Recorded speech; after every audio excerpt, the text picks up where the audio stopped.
আল্লাহর নবীকে নিয়ে কটূক্তি করেছে, আর সে বলতেছে আমরা আন্দোলন হতে, আমরা মিডিয়ায় প্রচার হতে। কত বড় ভণ্ড দেখছেন এদের মনে। তাইলে রসুলের প্রতি ভালোবাসা আছে? ইসলামী শরিয়ায় এটা কথা খুব ভালোভাবে জেনে রাখেন, সমস্ত ইমাম একমত, সমস্ত ইমাম একমত, যদি কেউ রাসূলুল্লাহ সাল্লাল্লাহু আলাইহি ওয়াসাল্লামকে নিয়ে কটূক্তি করে ইসলামী শরিয়ায় তার একমাত্র শাস্তি হচ্ছে ওয়াজিবুল কতল।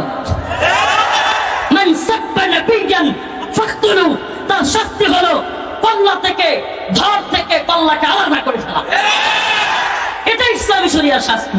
এই ব্যাপারে সমস্ত ইমাম একমত। হালকা মতানৈক্য আছে এই ব্যাপারে। যদি তওবা করে, কোন কোন ইমাম বলেন তওবা করলেও তার তওবা কবুল করা হবে না।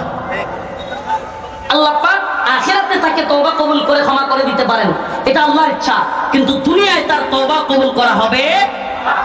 তাইলে আল্লাহর নবীকে কটূক্তি করেছে, এর চাইতে বড় ইস্যু কি হইতে পারে? আমরা রাজনীতি বুঝি, আবারও বলতেছি পররাষ্ট্রনীতিও বুঝি, আমরা বিশ্ব কি বলবে, বৈশ্বিক পরিস্থিতি কি, বিশ্ব মরণরা কি বলবে, এগুলো সব জানি। কিন্তু রসুলকে নিয়ে কেউ কথা বললে, কটূক্তি করলে, তখন রাজনীতি, অর্থনীতি, বহির্বিশ্ব এগুলো তাকায় দেখবার সময় আমাদের থাকে না।